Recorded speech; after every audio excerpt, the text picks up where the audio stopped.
Hi, my name's Phil. I like talking about politics, and in this video I'd like to discuss the consequences of leaving the single market in terms of reforming of European, even global supply chains, and how even when we start to converge again and even reverse Brexit entirely, whenever that is, we won't get that lost business back for a number of reasons.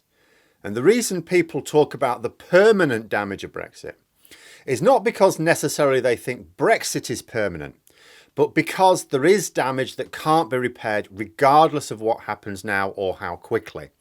But first, if you'd like to be notified of daily news and politics, please subscribe to the channel and click the bell notification icon.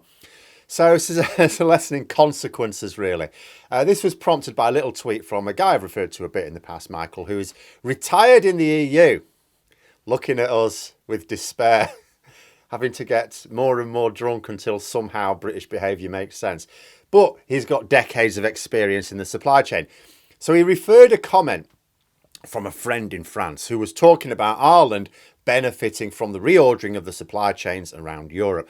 And the killer statement was, UK no longer a hub, no longer viable, and is history. UK no longer a hub as far as lots of businesses around Northern Europe are concerned. Now, ahead of Britain leaving the single market, Ireland did quite a lot of work on setting up new shipping routes. Britain was a very efficient land bridge between the north of Europe to our east and the north of Europe to our west and south. Lorries could pass between, say, the Netherlands and Ireland, for example, by just hopping across Britain. This is now a pain, as there'll be two sets of import controls to deal with. It's more expensive to use the land bridge, and although it is quicker, it is still quicker, it's also not very reliable. Now, there are about 20 new trade routes for moving freight between Ireland and the continent in order to avoid customs problems. Some of them go like directly from Ireland to Antwerp. That's a long old way round. And it's been very noticeable for me. See, when I'm out and about the part of the country I live, and have done for over 20 years now, I use roads that are used by these trans-European lorries. You see all them all the time. Don't see anywhere near as many these days. And this means lost business to Britain in itself. You know, they're not stopping at our service stops. They're not buying fuel here. But changing trading routes can also mean changing suppliers. It's the uncertainty that really hurts businesses. It's reported to take 15 hours longer to avoid Britain sometimes, compared to before Brexit. This means extra costs and delays. Now, this is the sort of issue that could be rescued if we reverse Brexit in theory. You know, like if we imagine that trade is sort of similar to now and import control problems were dissolved again, obviously supply routes would be reformed across Britain again. Of course they would. Who wouldn't want to save 15 hours? But that wouldn't necessarily do enough to revert the supply chains. Because right now, British suppliers to EU customers are struggling. Three main causes for this at the moment. Could get worse if we diverge much more, but at the moment, three main causes. First is cost. The extra Brexit red tape making exporting more expensive for the supplier.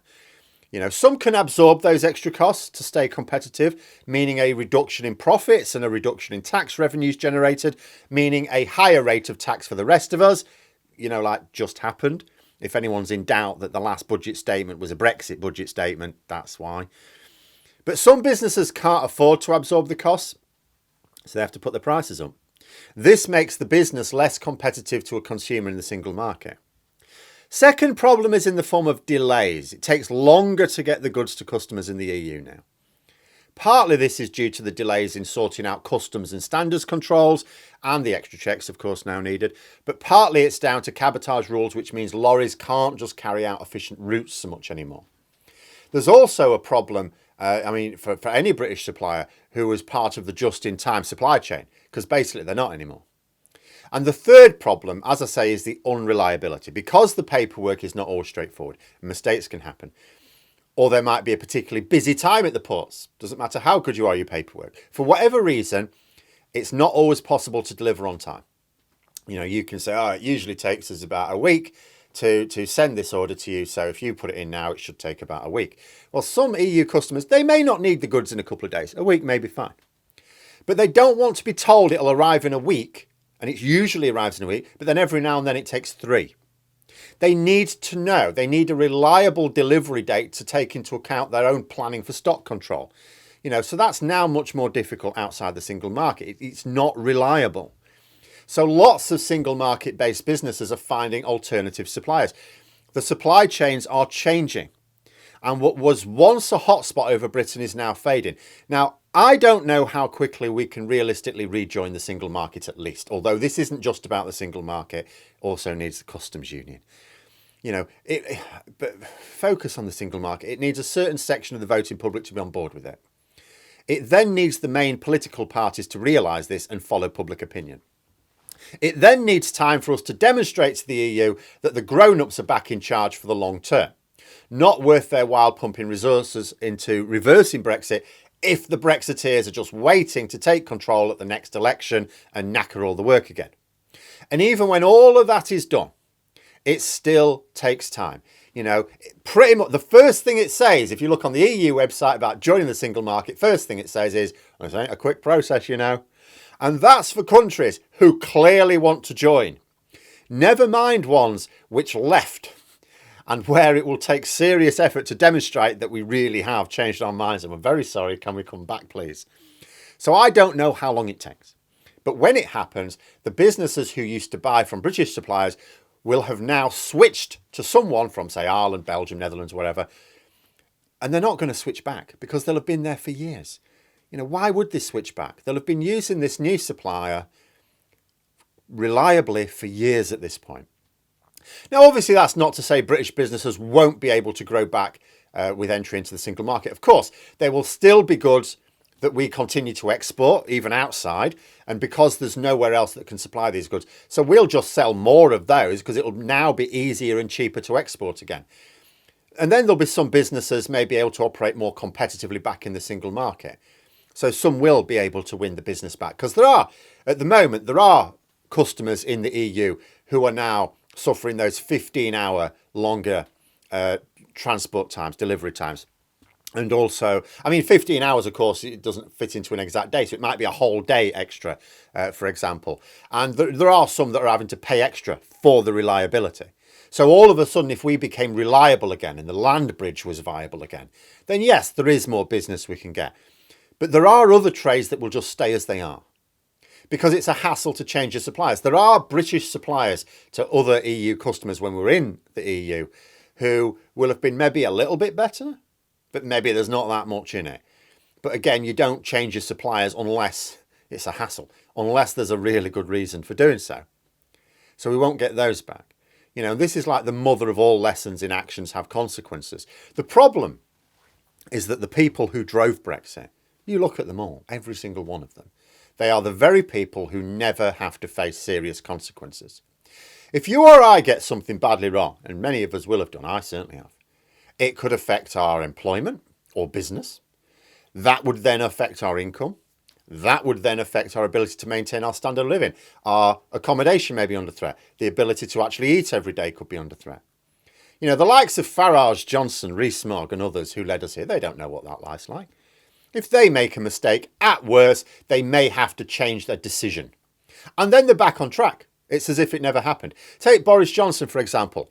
For all the poor behaviour that ultimately cost him his position, all he had to do was realise that it was playing badly to the public, change his behaviour. He didn't have to be sorry, just had to pretend to be sorry and to show by changing his behaviour. And he would have gotten away with it. He'd have completely gotten away with it. He could even have gotten away with Partygate if he'd have just played it right. He'd still be Prime Minister. His reputation with the public might be on the road to repair. It's only because he just refused to change direction, even when it was obvious that it couldn't carry on like this. He just refused. That's the only reason he suffered any consequences at all. And those consequences, let's think about those consequences. Those consequences extend as far as being made to look a little foolish in public. He is amply consoled by the fact the Americans will pay him 2 years worth of a prime ministerial salary for delivering one speech. But the rest of us do suffer consequences. When we mess up badly, we never fully recover. So I've messed up. I've messed in my life. And no matter, with some of these things, no matter how well I do from now on in, and I am stupid enough to keep messing up, I'll never fully recover from some of my bad decisions. My life will never be as it would have been if I'd never made those stupid decisions. Don't worry, I've not killed anyone or anything. But the consequences they're entirely personal to me. But the same is true of the country. We made a massive error in choosing to believe some of the most privileged, ignorant tosspots in our society over very obvious experts. We consciously did that. We did that. And the consequences are permanent. We can make better decisions now or in the future.